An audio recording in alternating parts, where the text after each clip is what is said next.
Welcome to square talks. భారత పాకిస్తాన్ మధ్య యుద్ధం విరమణ తర్వాత అనేక చర్చలు సాగుతున్నాయి. యుద్ధం జరుగుతున్నప్పుడు యుద్ధం చేయాలి అని ప్రకటించినప్పుడు అప్పటి నుంచి మొదలుకుంటే ఈ క్షణం దాకా సోషల్ మీడియాలో బయట అనేక ప్రచారాలు జరుగుతున్నాయి. ఈ ప్రచారాల్లో కొన్ని నిజాలు ఉన్నాయి, కొన్ని అబద్ధాలు ఉన్నాయి. మీడియా చేస్తున్న ప్రచారాలు చాలా, సోషల్ మీడియా కంటే టీవీ ఛానళ్ళు పత్రికలు చేస్తున్న ప్రచారం కూడా చాలా ఎక్కువ ఉంది. నిజానికి యుద్ధం వచ్చిన సందర్భంలో పహల్గామ్లో నలుగురు టెర్రరిస్టులు దాడి చేసి 26 మందిని ఊచకొత కోయడం, ఆ 26 మందిని అన్యాయంగా దుర్మార్గంగా చంపిన తర్వాత దేశవ్యాప్తంగా వచ్చిన వ్యతిరేకత, నిరసనలు, దాన్ని ఆధారం చేసుకొని పాకిస్తాన్ నుంచే వచ్చారు ఈ టెర్రరిస్టులు వచ్చారని ప్రకటించిన ప్రభుత్వం, కేంద్ర ప్రభుత్వం పాకిస్తాన్ మీద దాడికి సిద్ధమైంది. అయితే దాడి యుద్ధంగా కాకుండా పాకిస్తాన్లో ఎక్కడెక్కడైతే ఉగ్ర శిబిరాలు ఉన్నాయో ఆ శిబిరాలను నాశనం చేసే విధంగానే దాడి చేస్తామని ముందే ప్రకటించారు సైన్యాధికారులు. మోడీ కూడా అదే చెప్పాడు. ప్రభుత్వం అదే లక్ష్యంగా పనిచేసింది. ఎక్కడైతే ఉగ్ర కేంద్రాలు ఉన్నాయో, క్యాంపులు ఉన్నాయో వాటి మీద దాడి చేశామని ప్రకటించింది. తర్వాత ఆ నేపథ్యంలో పాకిస్తాన్ కూడా అనేక చోట్ల కాల్పులు సరిహద్దుల్లో కాల్పులు జరిపింది పాకిస్తాన్ సైన్యం. భారత పౌరులు మళ్ళీ చనిపోయారు. టెర్రరిస్టుల దాడిలో 26 మంది చనిపోతే దాదాపు 40 మంది దాకా భారత పౌరులు పాకిస్తాన్ సైన్యం కాల్పులో చనిపోయారు. భారతదేశం డ్రోన్ల ద్వారా, విమానాల ద్వారా చేసిన దాడుల్లో, బాంబింగులో టెర్రరిస్టులు చనిపోయారు. 400-500 మంది టెర్రరిస్టులు చనిపోయారని చెప్తున్నారు. పౌరులు కూడా చనిపోయారని పాకిస్తాన్ చెప్తోంది. పాకిస్తాన్ సోషల్ మీడియాలో కూడా ప్రచారం జరుగుతోంది. అంటే పౌరులు అటు చనిపోయారు, ఇటు చనిపోయారు. ఈ నేపథ్యంలో చాలామంది భారతదేశంలో, అటు పాకిస్తాన్లో, ప్రపంచవ్యాప్తంగా కూడా యుద్ధాన్ని వ్యతిరేకించేవాళ్ళు. అది పాకిస్తాన్ మీద ప్రేమో, ఇండియా మీద ప్రేమో, ద్వేషమో అది కాకుండా అసలు యుద్ధమే సరైంది కాదు, యుద్ధం వల్ల ఏ సమస్య పరిష్కరించబడదు, పైగా యుద్ధం వల్ల ప్రజల ఆర్థిక స్థితి చిన్నాభిన్నమైపోతుంది, అనేక మంది ప్రాణాలు కోల్పోతారు. దానివల్ల యుద్ధం వద్దు అనే నినాదంతో మొదటి నుంచి కూడా, ఇప్పుడు ప్రజాస్వామ్య దేశాలు ఏర్పడక ముందు రాజుల కాలంలో కూడా యుద్ధాలను వ్యతిరేకించిన వాళ్ళు ఉన్నారు. ఇప్పుడు కూడా యుద్ధాన్ని వ్యతిరేకించారు. అమెరికా యుద్ధం చేస్తున్న టైంలో అమెరికా పౌరులు చాలామంది, కొన్ని వేల లక్షల మంది ఊరేగింపులు తీశారు. యుద్ధం వద్దు, అమెరికా యుద్ధం మానుకోవాలి, ఆఫ్ఘనిస్తాన్ నుంచి అమెరికా వెనక్కి రావాలని, అమెరికా ఆఫ్ఘనిస్తాన్ మీద యుద్ధం ఆపేయాలని అమెరికా పౌరులు నిరసన ప్రదర్శన చేసిన సందర్భాలు చాలా ఉన్నాయి. అలాగే ఇప్పటి యుద్ధంలో భారతదేశంలో కూడా చాలామంది పౌరులు దాన్ని రోడ్డు మీదకి రాలేదు, కానీ సోషల్ మీడియాలో యుద్ధానికి వ్యతిరేకంగా మాట్లాడారు సోషల్ మీడియా. అయితే ఇది చాలా చిన్న భాగం మాత్రమే, కొద్దిమంది మాత్రమే.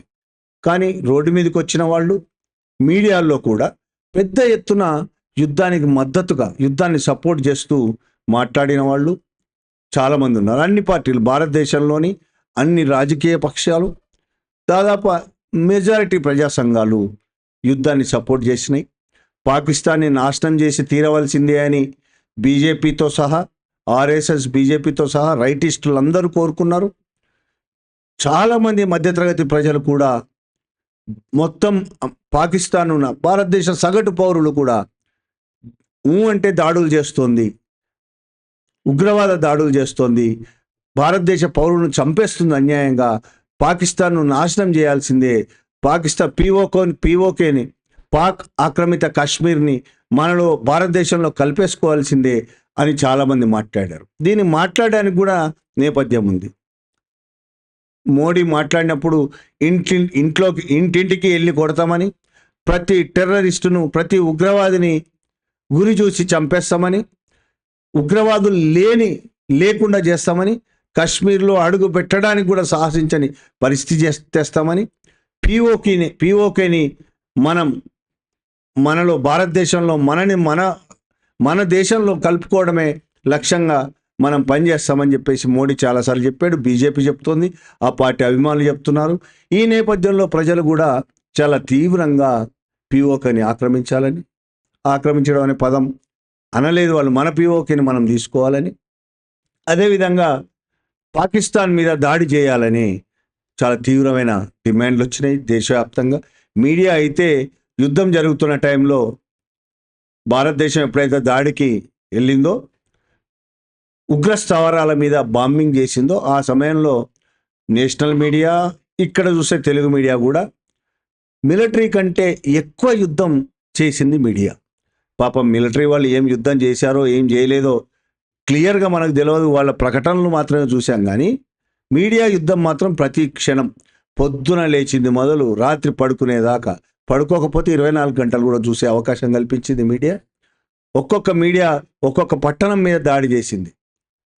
ఒక టీవీ ఛానల్ రావల్పిండి మీద దాడి చేస్తుంది, ఒక టీవీ ఛానల్ కరాచీని ఆక్రమించుకుంటుంది, ఇంకొక టీవీ ఛానల్ ఇస్లామాబాద్ని ఆక్రమించుకుంటుంది, ఒక టీవీ ఛానల్ పాకిస్తాన్ ప్రధానమంత్రిని లొంగ తీసుకుంటుంది, ఒక టీవీ ఛానల్ అక్కడ ఆర్మీ చీఫ్ని దేశం నుంచి వెళ్ళగొడుతుంది. ఈ విధంగా టీవీ ఛానళ్ళు చాలా అద్భుతమైన యుద్ధం చేసి భారతదేశాన్ని జయించే పరిస్థితి తీసుకొచ్చాయి.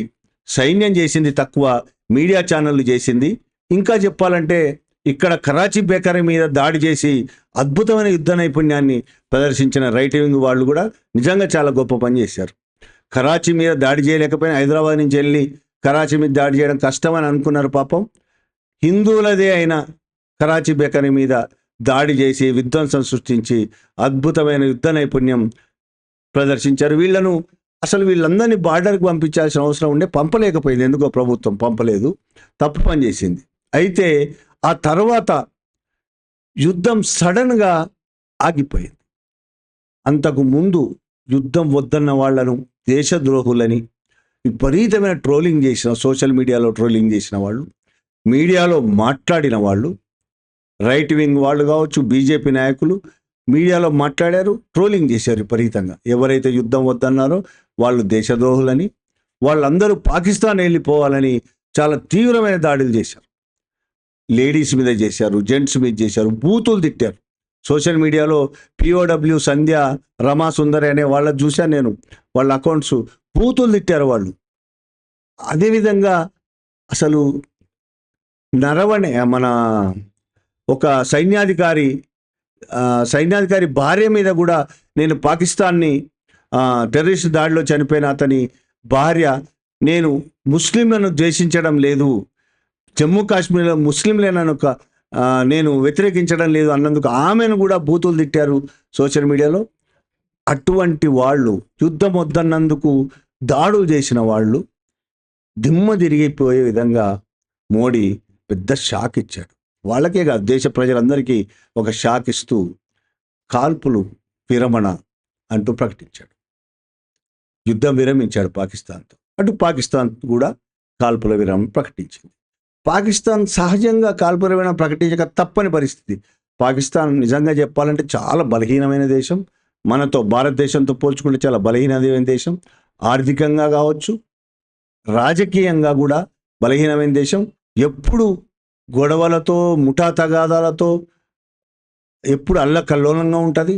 అక్కడ మిలిటరీదే ప్రభుత్వాలు ఉన్నప్పటికీ, ప్రజలు ఎన్నుకున్న ప్రభుత్వాలు ఉన్నప్పటికీ వాళ్ళ మాట ఎక్కడ చెల్లుబాటు కాదు. మిలిటరీయే అక్కడ రాజ్యం ఆడిస్తుంటుంది, పరిపాలన చేస్తుంటుంది, ప్రభుత్వాలను నడిపిస్తుంటుంది, ప్రధానమంత్రులను, ప్రెసిడెంట్లను వాళ్ళ చేతుల్లో పెట్టుకుంటుంది.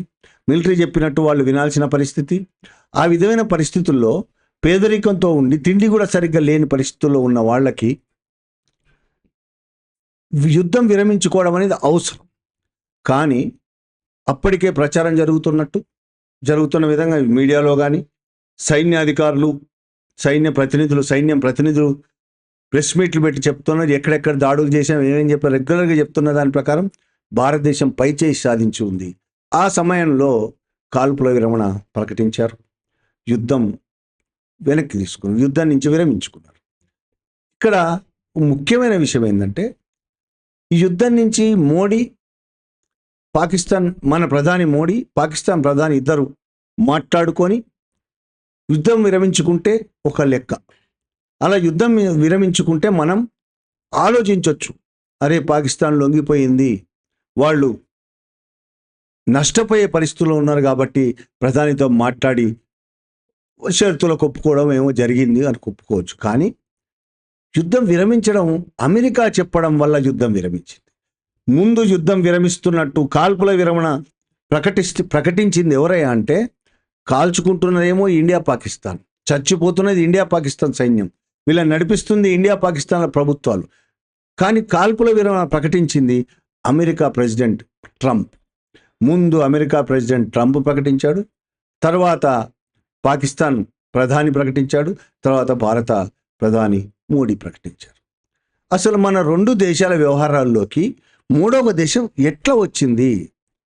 దీన్ని ఏ విధంగా అర్థం చేసుకోవాలి దేశ ప్రజలు? అమెరికా ఎందుకు వచ్చింది? అసలు అమెరికా ఎవరు? పిల్లి కొట్లాడుకుంటే పంచాయతీ తీర్చేయడానికి వచ్చినట్టు ట్రంప్ వచ్చి రెండు దేశాల్లో తన సొంత ప్రయోజనాల కోసం రెండు దేశాలని భయపెట్టి చేశాడా?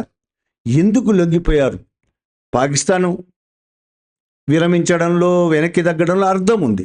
భారతదేశం ఎందుకు తగ్గింది? మోడీ ఎందుకు తగ్గాడు? దాని వెనకాతంతో కారణం ఏంది? ఇప్పటికీ భారతదేశ ప్రజలకు దేశ ప్రధాని చెప్పాల్సిన అవసరం ఉంది. ఎందుకు వెనక్కి తగ్గాడు? కాల్పుల విరమణ ఎందుకు ప్రకటించాల్సి వచ్చింది? అంతకు ఒక్కరోజు ముందే దేనికైనా సిద్ధమని చెప్పిన ప్రభుత్వం, పాకిస్తాన్ను పీఓకేని ఆక్రమించుకునేదాకా నిద్రపోమని చెప్పిన ప్రభుత్వం ఎందుకు వెనక్కి తగ్గాల్సి వచ్చింది?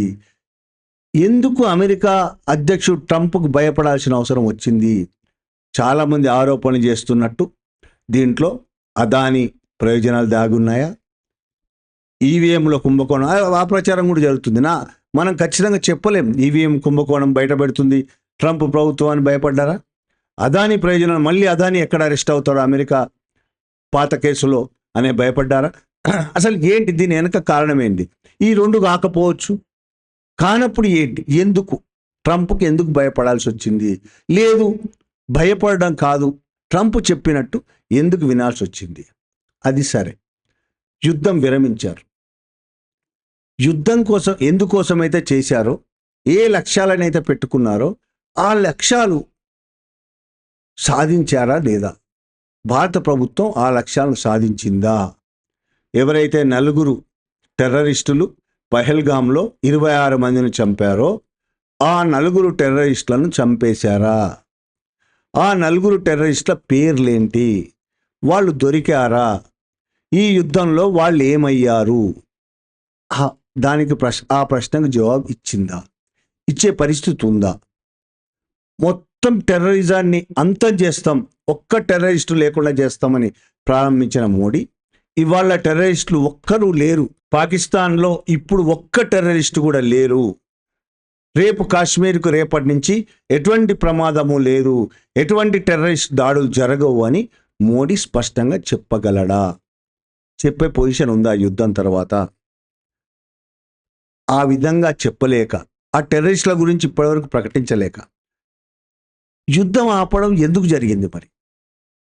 ఎవరైతే టెర్రరిస్టులు 26 మందిని చంపారో వాళ్ళ కోసం బయలుదేరిన మనం ఎక్కడికి చేరుకున్నాం?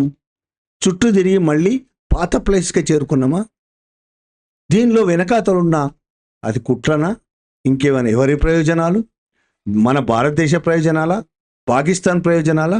లేకపోతే అమెరికా ప్రయోజనాలా? ఎవరి ప్రయోజనాలు దీంట్లో దాగున్నాయనే విషయం ఖచ్చితంగా ఈ దేశ ప్రభుత్వం చెప్పాల్సిన అవసరం ఉంది. ఇప్పటి వరకు పహల్గామ్ విషయంలో యుద్ధమైతే చేశాం, కానీ పహల్గామ్లో దాడి చేసిన 4 టెర్రరిస్టులు ఆ విషయంలో ఇప్పటి వరకు స్పష్టమైన సమాచారం ప్రభుత్వం నుంచి రాలేదు. వాళ్ళు ఎక్కడి నుంచి వచ్చారు? ఏ స్థలం నుంచి వచ్చారు? కొన్ని లక్షల సైన్యం ఉంది మనకి, ఇంటెలిజెన్స్ వ్యవస్థ ఉంది. ప్రతి క్షణం ఎక్కడ ఏం జరుగుతుందో భారతదేశంలో చీమ చిటుక్కుమన్నా తెలుసుకునే నెట్వర్క్ ఉంది భారతదేశానికి. అంత బలమైన దేశం. ఇప్పటి వరకు ఆ 4 టెర్రరిస్టులు ఎక్కడి నుంచి వచ్చారు? అసలు 100-200 కిలోమీటర్ల దూరం ఉన్న పహల్గామ్కు పాకిస్తాన్ బార్డర్ నుంచి అక్కడి నుంచి ఇక్కడ దాకా విత్ వెపన్స్ ఎలా రాగలిగారు అనే విషయం ఇప్పటికైనా ప్రభుత్వం ప్రకటిస్తుందా? ఎందుకు ప్రభుత్వం ప్రకటించలేదు అంటే ప్రభుత్వానికి ఇప్పటివరకు తెలియదా? తెలియని ప్రభుత్వానికి వాళ్ళు పాకిస్తాన్ నుంచి వచ్చిన టెర్రరిస్టులు అనే విషయం ఎలా తెలిసింది? అదేనా ప్రకటించాలి కదా. వాళ్ళు పాకిస్తాన్ నుంచే వచ్చినట్టయితే పాకిస్తాన్ నుంచి వచ్చారనే కదా ఇంత యుద్ధం జరిగింది, ఇంత గొడవ జరిగింది, యుద్ధం జరిగింది, బీభత్సం జరిగింది. వాళ్ళు 4 పాకిస్తాన్ నుంచి వచ్చారనే కదా. మరి వాళ్ళు పాకిస్తాన్ నుంచి వచ్చారనే విషయం ఎలా తెలిసింది? దానికి ఆధారాలు ఏంటి? ప్రభుత్వం ప్రకటించాల్సిన అవసరం ఉందా లేదా? ఆ జవాబుదారీతనం ఇప్పుడున్న మోడీ ప్రభుత్వానికి ఉందా లేదా?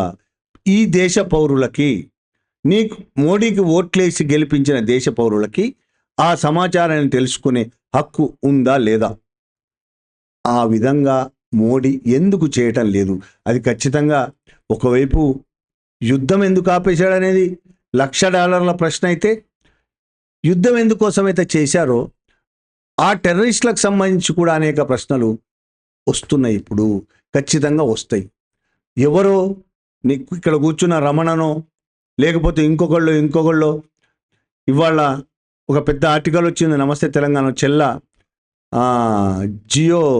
జియో స్ట్రాటజిస్ట్ బ్రహ్మ చెల్లాని అని. అతను కూడా ఇవే ప్రశ్నలు వేస్తున్నాడు. చాలా ప్రశ్నలు వేసాడు. యుద్ధం ఆపాల్సిన పరిస్థితి ఎందుకు వచ్చిందని చెప్పి చాలా ప్రశ్నలు వేసాడు. ఆ ప్రశ్నలకు జవాబులు చెప్పాల్సిన అవసరం ఉంది మోడీ.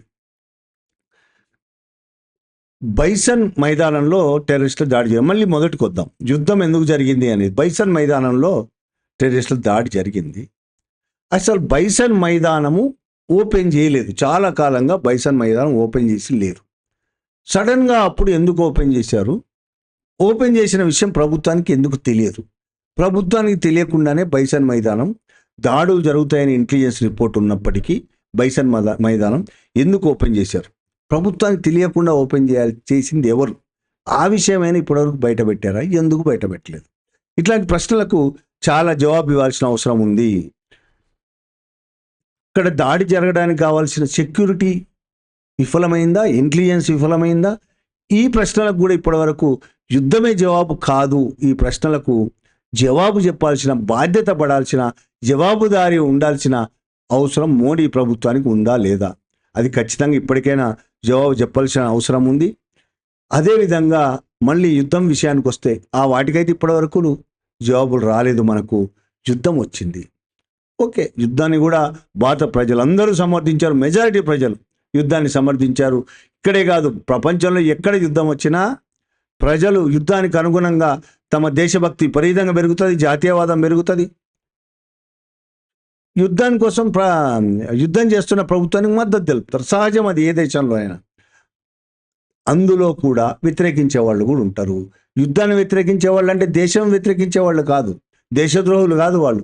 యుద్ధం వల్ల జరిగే నష్టాలు కొన్ని తరాల పాటు ఇక్కడి ప్రజలు భరించాల్సిన అవసరం ఉంటుంది. కాబట్టి ఆ యుద్ధంలో చనిపోయే సైనికుల కుటుంబాలు పడే బాధలను కూడా మనం గమనించాల్సిన అవసరం ఉంటుంది. కాబట్టి ఆ బార్డర్లో ఉండే ప్రజలు ప్రతి క్షణం అనుభవించే చిత్రవద, ప్రతి క్షణం చావు బతుకుల మధ్య ఉండడం, అనేక మంది చచ్చిపోవడం, చాలా దూరంగా ఉన్న హైదరాబాద్ లాంటి చోట్ల ఉన్న మనం జేజేలు కొట్టడం చాలా గొప్పగా ఉంటుంది. సోషల్ మీడియాలోనో రోడ్డు ఎక్కువ ఊరేగింపు జేజేలు కొట్టడం చాలా గొప్పగా ఉంటుంది. మనం అక్కడికి పోం, సరిహద్దులకు పోం, మన సరిహద్దులో లేము. కానీ సరిహద్దు గ్రామాల్లో ఉన్న రాజస్థాన్ కావచ్చు, జమ్మూ కాశ్మీర్ కావచ్చు, పంజాబ్ కావచ్చు, ఇటువంటి సరిహద్దు గ్రామాల్లో ఉన్న ప్రజలు ప్రతి క్షణం అట్నుంచి వస్తున్న మిస్సైల్స్ కావచ్చు, తూటాలు కావచ్చు, వాటి బారిన పడి చచ్చిపోతున్న ప్రజలు, ఏ క్షణంలో ఏం జరుగుతుందో తెలియక భయపడుతూ బతుకుతున్న ప్రజల పరిస్థితి ఎప్పుడైనా యుద్ధం యుద్ధం యుద్ధం అని రెచ్చిపోతున్న వాళ్ళు ఎప్పుడైనా ఆలోచించారా? వాళ్ళ కుటుంబం బాగుంటుంది. హైదరాబాద్లో కూర్చున్నాం కాబట్టి మన కుటుంబాలు బ్రహ్మాండంగా ఉంటాయి, మన కుటుంబాలకు ఏం కాదు, మన సంపాదన ఉంటుంది, మన బతుకు మనం బతుకుతాం. సోషల్ మీడియాలో మొత్తం యుద్ధానికి చేయకూడతాం. కానీ చనిపోతున్న వాళ్ళ పరిస్థితి ఎప్పుడైనా యుద్ధంలో పాల్గొని చనిపోయిన సైనికుడి కుటుంబాన్ని అడిగారా ఎప్పుడైనా? ఎవరైనా యుద్ధం సరైనదా కాదా? ఎప్పుడైనా యుద్ధం నువ్వు పాకిస్తాన్తో చేస్తావా, చైనాతో చేస్తావా, శ్రీలంకతోనో అమెరికాతోనే కాదు. ఏ 2 దేశాల మధ్య జరుగుతుంది అనేది ఇక్కడ ప్రశ్న కాదు. అసలు యుద్ధం అనేదే సరైందా? యుద్ధం లేకుండా వేరే మార్గాలు లేవా ప్రపంచంలో? అసలు యుద్ధాలు ఎందుకు జరుగుతున్నాయి ప్రపంచంలో? యుద్ధాలు జరగడం ప్రపంచానికి కొత్త కాదు. కానీ అణుబాంబులు తయారైన తర్వాత యుద్ధాలు జరగడం ఎంత ప్రమాదకరమైన స్థితికి దారితీస్తుందో అనేది తెలిసి కూడా యుద్ధాలు చేయడం ఎందుకోసం చేస్తున్నాం? ఎవరి ప్రయోజనాలు? ఇప్పుడు యుద్ధం వల్ల జరిగే ప్రయోజనాలు ఏంటంటే, ఇప్పుడు జరిగిన ప్రయోజనాలు పాకిస్తాన్ కొద్దిగా బెదిరించగలిగినవేమో అని మనం అనుకుంటున్నాం. కానీ ఇద్దరికి, రెండు దేశాలకు ఆయుధాలు అమ్మిన వాళ్ళు ఎవరైతే ఆయుధ వ్యాపారులు ఉంటారో వాళ్లకు ప్రయోజనం జరుగుతుంది. అమెరికా ప్రధాన ఆయుధ వ్యాపారి ప్రపంచానికి. అటు చైనా పాకిస్తాన్కు అమ్మింది, పాకిస్తాన్కు లాభం. మనకు అమెరికా అమ్మింది, లేకపోతే ఇటలీ, బ్రిటన్ లాంటి దేశాలు అమ్మే వాళ్లకు లాభాలు. మనకు కాదు, మనకు లాభం ఉండదు, పాకిస్తాన్కు లాభం ఉండదు. మనకు ఆయుధాలు అమ్మిన ఆయుధ వ్యాపారులకు లాభం. వాళ్ళ కోసం పనిచేస్తే అక్కడ ప్రభుత్వాలకు ప్రయోజనాలు ఉంటాయి. వాళ్ళ ప్రయోజనాల కోసమే మనం యుద్ధం చేయాలి. మనం యుద్ధం చేసే పరిస్థితి వచ్చినప్పుడు ట్రంప్ ఏం మాట్లాడాడు? దానికి మాకు సంబంధం లేదు, వాళ్ళిద్దరే చూసుకోవాలి అని క్లియర్గా చెప్పాడు కదా. యుద్ధం చెయ్యొద్దని, ఒకళ్ళ మీద ఒకళ్ళు దాడి చేసుకోవద్దని చెప్పాడా? చెప్పలేదు. యుద్ధం స్టార్ట్ అయిన తర్వాత 3 రోజులకు మీరు కాల్పులు విరమించాలి, యుద్ధం విరమించాలనే మాట ఎందుకు చెప్పాడు? మరి అంతకు ముందు చెప్పని ట్రంప్ అంటే వాడు ఆయుధాలు అమ్ముకోవాలి, యుద్ధాన్ని ఆపిన ఫౌజు వాడే కొట్టాలి, లేదంటే ట్రేడ్ వార్ చేస్తానని బెదిరింపులు చేయాలి. ట్రేడ్ వార్ చేస్తానగానే మనం వణికిపోవాలి. మన సార్వభౌమాధికారం ఉంది మనకి. మన రాజ్యాంగంలో సార్వభౌమాధికారం అతి ముఖ్యమైనది. మన సర్వసత్తాక దేశం మనది, స్వతంత్ర దేశం మనది అనే విషయం మన పాలకులు ప్రతిక్షణం మర్చిపోతుంటారు. అమెరికా చేతుల్లో భారతదేశం ఉన్నట్టు, పాకిస్తాన్ వాడు కూడా అంతే, అమెరికా చేతుల్లో పాకిస్తాన్ ఉన్నట్టు వాళ్ళు ఫీల్ అవుతుంటారు, లేకపోతే చైనా దేశంలో చేతుల్లో ఉన్నట్టు ఫీల్ అవుతుంటారు. మనం కూడా, భారతదేశం కూడా అమెరికా వాడు చెప్పినట్టు తోక ఊపుకునే వ్యవహారం అనేది మన సార్వభౌమాధికారం మనం కించపరచుకోవడం, మన ఆత్మగౌరవం మీద మనం దెబ్బ కొట్టుకోవడం. మనం ఏం చేయాలి, ఏం చేయొద్దు, చేస్తే లాభాలేంటి, నష్టాలేంటి, ప్రయోజనాలేంటి, చేయకపోతే ప్రయోజనాలేంటి ఆలోచించుకోవాల్సింది, నిర్ణయం తీసుకోవాల్సింది మన ప్రభుత్వాలు. మనం ఇక్కడ ప్రజల అభిప్రాయాలకు అనుగుణంగా ప్రభుత్వాలు నిర్ణయం తీసుకోవాలి. అమెరికా ప్రయోజనాలకు అనుగుణంగా మన నిర్ణయాలు తీసుకోవడం కాదు. పాకిస్తాన్ అయినా అంతే, మనమైనా అంతే, ఏ దేశమైనా అంతే. స్వతంత్ర దేశాలు చేయాల్సిన, కనీసం వెన్నెముక ఉన్న ప్రభుత్వాలు చేయాల్సిన పని. ఈ మధ్య చాలా ప్రచారం అవుతుంది, ఇందిరాగాంధీ పాకిస్తాన్ మీద యుద్ధం చేసిన, బంగ్లాదేశ్ని విడగొట్టిన సమయంలో అప్పటి ప్రెసిడెంట్గా, అమెరికన్ ప్రెసిడెంట్గా ఉన్న నిక్సన్ బెదిరించాడని, యుద్ధం వెంటనే ఆపకపోతే సీరియస్ యాక్షన్ తీసుకుంటానని బెదిరించాడని. నువ్వేమైనా చేసుకోనాలి, స్వతంత్ర దేశం నేనేం చేయాలో నేను నిర్ణయించుకుంటానని చాలా బలంగా చెప్పింది. అప్పుడు చెప్పారు ఇందిరాగాంధీ అని. వెన్నెముక గల నాయకురాలు ఇందిరాగాంధీ అని ప్రచారం జరుగుతోంది ఈ మధ్య. ఇందిరాగాంధీ ఆ రోజు ఏం చేసింది, ఏంటి ఇవాళ నేను చెప్పడం లేదు, కానీ నిజంగానే వెన్నెముక ఉండాలి మనకి. వెన్నెముక లేకపోతే అమెరికా చెప్పినట్టు లేదు, ఇంకొక బలమైన దేశం చెప్పినట్టు, పాకిస్తాన్ అయినా అంతే, చైనా చెప్పినట్టు, అమెరికా చెప్పినట్టు, వాళ్లకు బలహీనమైన ప్రభుత్వాలు, దేశం బలహీనం ఉంది కాబట్టి, వాళ్లకు వెన్నెముక ఉన్న ప్రభుత్వాలు లేవు కాబట్టి వాళ్ళు కూడా మిగతా సామ్రాజ్యవాద దేశాలు, పెద్ద దేశాలు చెప్పినట్టు, ధనికమైన దేశాలు, ఈ ప్రపంచానికి పెద్దన్న అని చెప్పుకుంటున్న అమెరికా చెప్పినట్టు అందరూ వినాల్సిన పరిస్థితి దాపురించడం అనేది దుర్మార్గం. దానికి మనం కూడా వంతపాడు చాలా దుర్మార్గం. మోడీ అదే పని చేయడం. మన భారతదేశమే ఫస్ట్ అని మాట్లాడిన మోడీ, ట్రంప్ అక్కడ అమెరికా ఫస్ట్ అని ఎలక్షన్లో గెలిచిండు. ఇక్కడ మోడీ మన భారతదేశం ఫస్ట్, మన ప్రయోజనాలు తప్ప ఇంకో ప్రయోజనాలు ఏ ప్రయోజనం మనకు ముఖ్యం కాదని చెప్పింది. బీజేపీ చెప్తుంది అదే, స్వదేశీ అని చెప్తున్నది, భారతదేశం ఫస్ట్ అని చెప్తున్నది. అమెరికా చెప్పినట్టల్లా వినే పరిస్థితి ఎందుకు వచ్చింది అనేది కూడా ఖచ్చితంగా జవాబు చెప్పాల్సింది. నేను అడుగుతున్న ప్రశ్న కాదు, మొత్తం ఇవాళ భారతదేశం అడుగుతుంది. చాలామంది న్యూస్ పేపర్స్లో ఇవాళ ఆర్టికల్స్ రాశారు. చాలామంది రక్షణ రంగ నిపుణులు, మాజీ నిపుణులు ఈ ప్రశ్న సంధిస్తున్నారు. ఆర్మీ జనరల్స్, చాలామంది మాజీ ఆర్మీ జనరల్స్ ఈ ప్రశ్నలు అడుగుతున్నారు. దీనికి జవాబు చెప్పాల్సిన బాధ్యత మన మోడీ మీద ఉంది, రాజ్నాథ్ సింగ్ మీద ఉంది. దీనికి ఎప్పటికైనా జవాబు చెప్తారా? ఈ 3 రోజులు 4 రోజులు యుద్ధం తర్వాత ఇకపై కశ్మీర్ ఎలాంటి టెర్రరిస్టుల దాడి జరగదని, కశ్మీర్ ఇక ఆహ్లాదంగా ఎలాంటి భయం లేకుండా ప్రజలు బతకొచ్చని హామీ ఇవ్వగలరా మోడీ అనేది కూడా మన ముందున్న ప్రశ్న. ఈ ప్రశ్నలన్నిటికీ మోడీ జవాబు చెప్పాల్సి ఉన్నది.